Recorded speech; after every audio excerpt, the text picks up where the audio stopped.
Hi! Hello! నమస్తే. Welcome to కైజర్నీస్. నేను భాగ్య. ఇది చాలా మంది ఫేస్ చేస్తున్నారు. కాకపోతే బయటకొచ్చి చెప్పుకోలేరు. చెప్పుకున్నా సరే వాళ్ళకి ఎలాంటి హెల్ప్ అనేది అందదు. ఇది నేను చాలా మందిని అడిగి ప్రత్యక్షంగా చూసిన తర్వాత మాట్లాడుతున్న విషయాలన్నమాట నౌ డేస్‌లో. ఇప్పుడు ఈ రోజుల్లో బతకాలంటే భార్యాభర్తలు ఇద్దరు జాబ్ చేయాల్సిందే. డెఫినిట్‌గా జాబ్ చేయాల్సిందే. ఇక్కడేమవుతుందంటే, ఎవరైతే భార్య ఉద్యోగం చేస్తుందో, ఆ భార్యకి రావాల్సిన గౌరవం అనేది ఇస్తున్నారా లేదా? 10 మందిలో ఎంతమంది భార్యకి గౌరవం ఇస్తున్నారు? కొంతమంది వాదన ఏంటిదంటే, ఆ భార్య ఉద్యోగం అనే దాన్ని పక్కన పెట్టేసి కంప్లీట్‌గా ఫస్ట్ ఆమెకు ఆడది. ఆడది కాబట్టి ఏం చేయాలి? ఇంటి పని చేసుకొని ఎళ్ళాలి. చేసుకొని ఎళ్తున్నారండి. ఇంటి పని చేసుకొని, ఆఫీస్ పనంతా సక్రమంగా చేసుకొని వెళ్తున్న వాళ్ళున్నారు. వెళ్లి వచ్చిన తర్వాత కూడా వాళ్ళకి ఇవ్వాల్సిన గౌరవం అనేది ఇస్తున్నారా? ఓకే. ఇక్కడ కొంతమంది గురించి మాత్రమే మాట్లాడుతున్నాను. ఇక్కడ ఎవరైతే కొంతమంది ఇలాగా జాబ్ చేసే భార్యలున్నారో, ఆ భార్యలకి వాళ్ళ భర్త దగ్గర గౌరవం ఉండదు. కొంతమంది గురించి మాట్లాడుతున్నాను.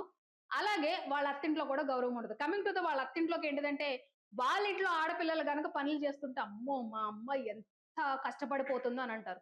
మరి కోడలు విషయానికొచ్చేసరికి మీకెందుకండి అంత విద్వేషం అనేదొస్తుంది మీకు? మీ ఇంటి ఆడపిల్ల కాదనా?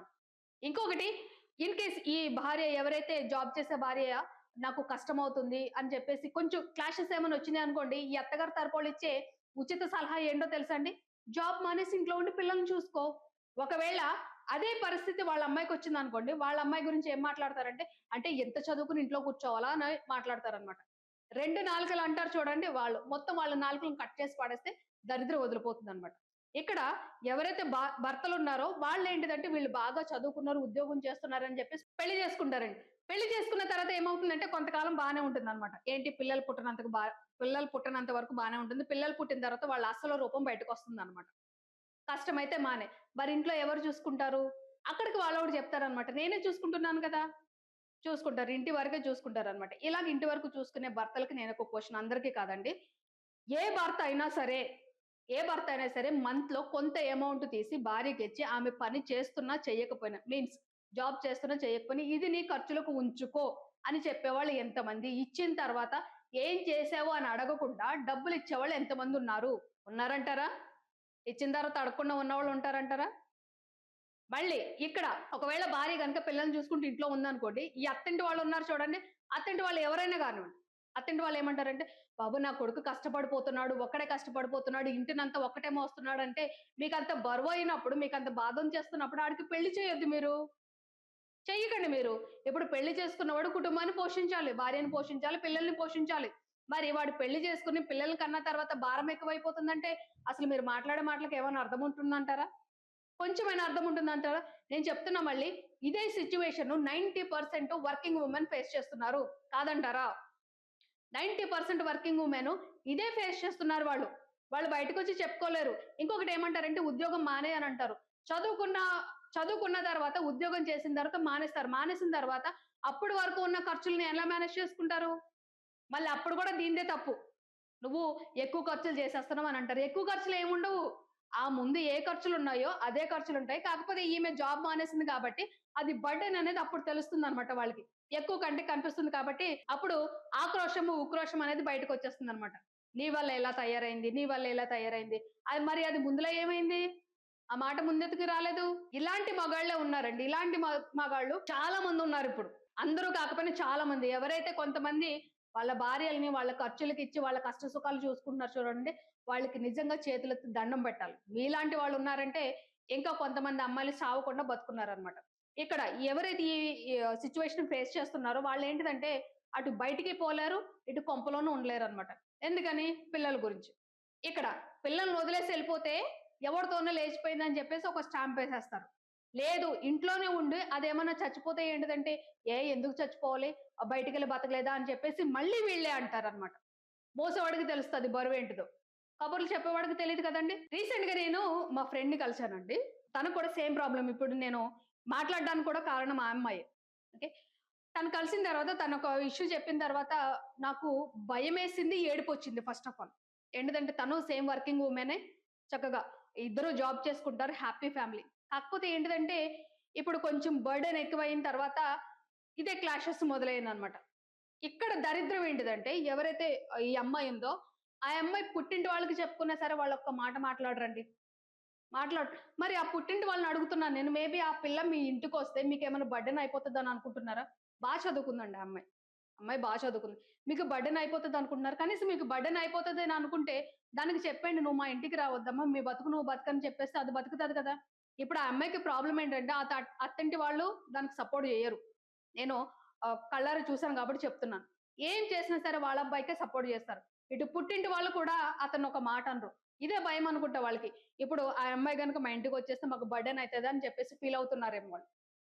ఇది రీసెంట్‌గా ఏం చేసిందంటే వాళ్ళ పిల్లల్ని తీసుకొని బయటికి పోయిందన్నట్టు. బయటికి పోయిన తర్వాత అది తిరిగొచ్చిన తర్వాత నాకు ఈ విషయం తెలిసిన తర్వాత దాన్ని కలిసిన తర్వాత అది చెప్పిన మాటలింటే వణుకొచ్చింది. నేను స్టార్టింగ్‌లో చెప్పాను కదండీ! వణుకొచ్చేసింది నాకు.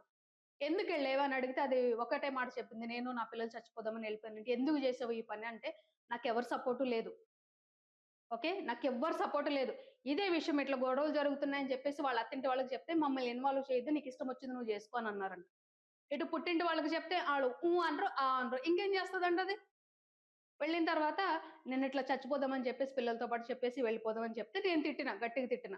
తర్వాత అడిగిన, "మరి ఏమైందనంటే" వాళ్ళ పిల్లోడు ఒక మాట అన్నాడంట. "మమ్మీ ఇప్పుడు మనము ట్రైన్ కింద పడి చచ్చిపోతే ఆహ్, ఆహ్, అది ట్రైన్ మనల్ని గుద్దుతది కదా మమ్మీ! బ్లడొస్తది కదా మమ్మీ! పెయినొస్తది మమ్మీ! భయమేస్తుంది" అని చెప్పేసి అన్నాడంట వాళ్ళ బాబు. ఈ మాటలిన్న తర్వాత అసలు నాకు ఒళ్ళంతా ఇట్లా గగురు పొడిచిందనమాట. చాలా గగురు పొడిచింది నాకు. అయితే మరేం చేసినావంటే, నాకప్పుడే అని అనిపిచ్చింది. చస్తే నేను చావను. బట్ ఇక్కడ నేను చచ్చిపోతే గనక ఆ అమ్మాయి చెప్తుంది. నేను చచ్చిపోతే నా పిల్లల్ని పట్టించుకోరు ఎవరు. అటు నా పుట్టింటోళ్ళు పట్టించుకోరు. ఇటు ఈ భర్త అనేవాడు కూడా పట్టించుకోడు కాబట్టి ఏం జరిగినా సరే బతుకుదామని చెప్పేసి నా పిల్లల్ని తీసుకొని మళ్ళీ అర్ధరాత్రి తిరిగి ఇంటికొచ్చానని చెప్పేసి చెప్పిందండి. నేను ఈ ఒక్క పాయింట్ గురించే మాట్లాడుతున్నాననమాట. పోయే కాలాలా మీకు? ఇద్దరు జాబ్ చేసుకుంటున్నప్పుడు జాబ్ చేసుకొని సావచ్చు కదా! ఇంకేం మాయరోగం మీకు? ఈ భర్తలుంటారండి. ఇక్కడ కొంతమందికి నేను ఇచ్చే సజెషన్ అండి. ఇక్కడ మమ్మ బాయ్స్ అని చెప్పేసి కొంతమంది ఏడుస్తారనమాట. అమ్మ చాటు కొడుకులనమాట ఈళ్ళు. మీరు దయచేసి ఎవరిని పెళ్లిళ్లు చేసుకోవద్దు.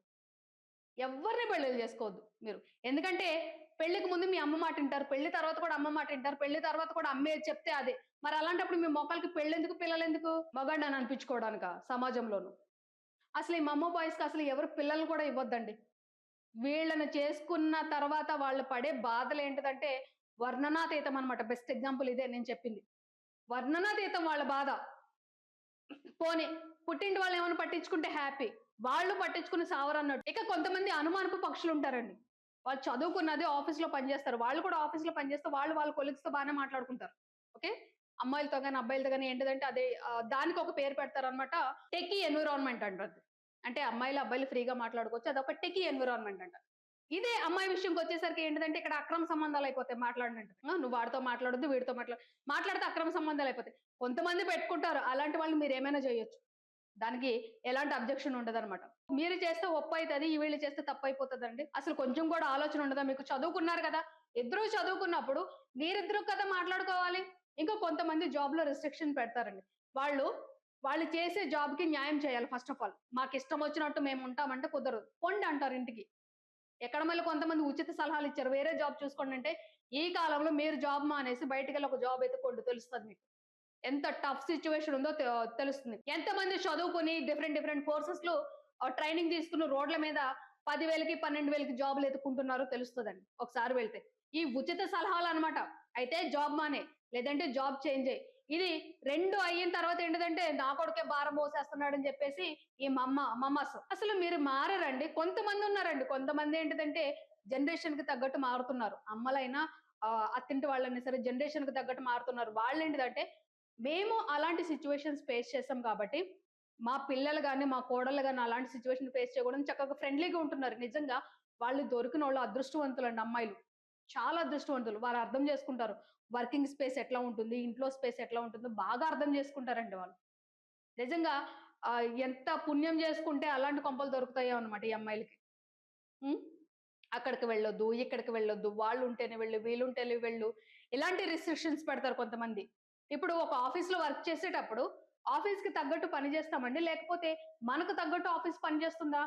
వర్కింగ్ వుమెన్స్ అందరూ కూడా ఫేస్ చేసేది ఇదేనండి. కాకపోతే వాళ్ళకి బయటకి చెప్పుకోలేరు. కనీసం అలా చెప్పుకోలేని వాళ్ళకి కొంచెం ఊరట ఉంటదని చెప్పేసి మాట్లాడుతున్నా. ఎస్పెషల్లీ మొన్న ఏదైతే జరిగిందో ఇష్యూ మా ఫ్రెండ్‌ది దాని గురించి మాత్రమే ఈరోజు నేను మాట్లాడుతున్నాను దీన్ని. మీరు అలాగ వాళ్ళని మానసికంగా చంపేయొద్దండి. ఎవరైతే ఈ మమ్మ బాయ్స్ ఉన్నారో, అత్తింటి వాళ్ళు. మీకిష్టం లేకపోతే చెప్పేయండి. మాకొద్దు నువ్వు ఇలాంటిదానివి మాకొద్దని చెప్పేస్తే దాని బతుకు అది బతుకుతది. ఈళ్ళు చచ్చిపోయిన తర్వాత సుమతి శతకాలు చెప్తారనమాట. పిల్లల్ని చంపే అధికారం నీకెవరిచ్చారు? ఏం బతకలేవా? నువ్వు జాబ్ చేసుకోవడం చేత కాదా? నువ్వు చదువుకున్న చదువు ఇదేనా? నీకు నేర్చుకున్న సంస్కారం ఇదేనా? అని చెప్పేసి సొల్లు కబుర్లు చెప్పుకుంటూ బయలుదేరిపోతారనమాట అందరూను.